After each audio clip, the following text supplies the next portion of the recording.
For what sins? Cardinal sins, immorality. No. Okay, so let me. That's an amazing question. So let me repeat the question. So the question: if Yom Kippur atones for the cardinal sins, first of all, Yom Kippur, there are two opinions among our sages. So Rabbi Akiva said that the day of Yom Kippur atones. That's it, just day. You don't know that since the day came and it's atones, right? But the sages say no, only if you do Teshuvah Yom Kippur helps. Otherwise, it does not help at all, right? So Halacha actually follows the sages. It's in we learn it in Rambam Hilchas Teshuvah. We have these lectures on Beezrat Hashem channel on YouTube. If you're interested, please watch them. It's like because there we go into details. So if person, especially cardinal sins. So if the person did Teshuvah, for example, he had illicit relations, for example, right? He did Teshuvah. He feels very sorry, committed not to do it again, right? Fix it, okay? So as much as he can, of course. Then the Yom Kippur for sure helps, yes. Then Yom Kippur atones. And this person, Teshuvah is an amazing thing. It has nothing to do with this world order, right? With the nature. So that's why Hashem had to create Teshuvah before he created the world. As Rabbi Reuven Shlita says this example many times, it's like somebody robbed a bank, right? And he's in front of the judge, and the judge said, "So what do you have to say in your defense?" And this person said, "I'm very sorry. I'm never going to do it again." So usually judge say, "Okay, you're never going to do it again. You know why?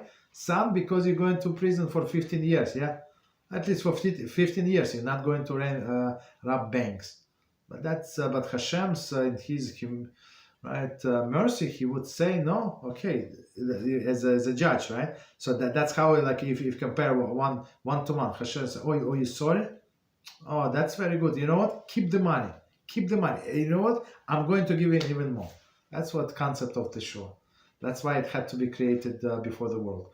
But if person is not regretting what he did, these illicit relations or other cardinal sins, I mean, how is it going to help him? Okay, go ahead. So the example is Israelite, because I was reading some facts or events of the Parsha Sarah. It was talked about that the Israelite cannot take a wife from Canaan. So what if the example is if Israelite takes a wife from Canaan, which I think is forbidden, the cardinal sins, it could say that if one must die before committing that type of sin. But what if that Israelite does not die in that moment? What is in relation with Yom Kippur? Can be forgiven for that?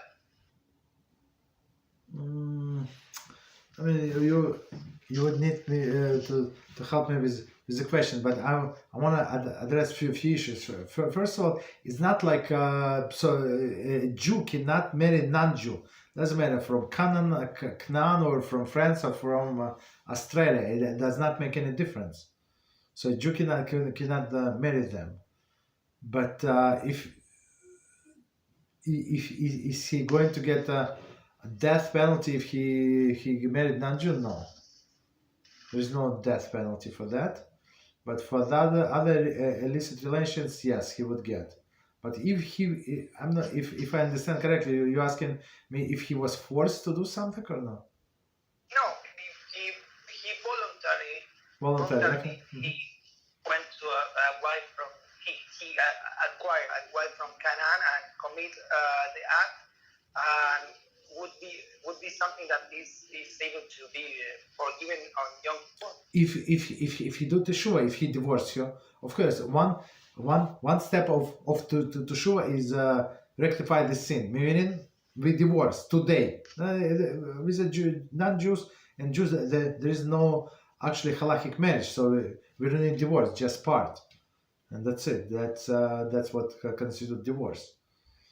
You understand? So, but and he regrets and he feels sorry and he said, "I'm not going to do it ever again."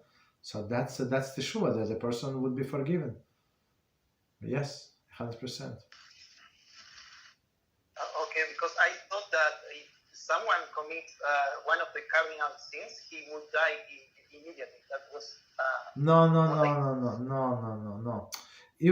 So if there were two witnesses and they were warning the person, don't do it, don't. If you're going to do it, you know what death penalty you're going to get. You're going to get such and such death penalty, and then they're going to describe to him. And he said, "Okay, I know. Stop it. Go away. I'm going to do it anyway." So he acknowledges. Of course, yeah. So and the witnesses come to the court that testify against this person, against this Jew, and he's getting death penalty for sure. Yes, and even so, but once the court pronounced the death penalty, and he said, "I'm very sorry. I'm not going to do it again." We say, "Okay, thank you very much, Mr. Jew, but we must kill you anyway." So once the court pronounced a sentence, they must carry it. Even if the witnesses say, "Apologize, Mr. Judge, we lied. Somebody paid us $1 million, and we are the lowest people in the world. Please forgive us. We cooked up the whole testimony. It's not true." It's too late. A victim must die. You understand? So there is no going back on their testimony. So, but if there are no witnesses or no warning, or there were witnesses to the act, but there was no prior warning, he does not get a death penalty. I mean, from the court here, but from the court in Shamayim, for sure, yes. That's one of the example of karet, right? Some people pronounce karet. Chorus, when the person's soul is being cut from the Jewish nation, and his life gets shortened in this world, and he does not have a world to come. Yes, I was talking about karet. If a karet sin would mean that the person is going to die immediately. No, maybe yes, maybe no. If he's overdue with his sins, yeah, he might die immediately. But others people can have this karet thing hanging over their head, and they can live for another 20 years. It's Hashem's calculation how long people are going to live. Maybe he needs this person to support his family. He has a righteous son. You understand? So his son is not deserving to go like hungry or to be poor just because of his stupidity of his father. You understand? So and is this relation a karet sin? Say it again. The illicit relations is karet. For what relations? With a non-Jew? Yes.